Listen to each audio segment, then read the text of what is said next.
સાહેબ direct shortcut જોતી હોય તો જો ડાયરેક્ટ ગુસ્સા હો, ગુસ્સા ભાઈ સાંભળજો ધ્યાનથી.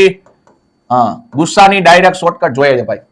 ગુસ્સાની ડાયરેક્ટ શોર્ટકટ જોઈએ, કઈ નહીં કરવાનું ભાઈ. આપણે આવું લખીએ છીએ ને 57/95 લખીએ છીએ નથી લખતા ભાઈ? આ પડવે ભાઈ લખીએ છીએ. હા સાહેબ આવું લખીએ જો.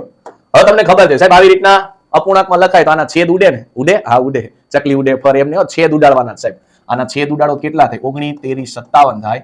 આને કેટલા લખાય? 19, 5, 55 થાય. જોજો ભાઈ અહીંયા જોજો જલ્દી. સાહેબ બેયમાં હરખું કોણ છે? 19 છે. આ તમારો ગુસ્સા થઈ ગયો. આ લે બેયના છેદ ઉડાડવાના, બેયની અંદર જે હરખું બચે એ તમારો ગુસ્સા.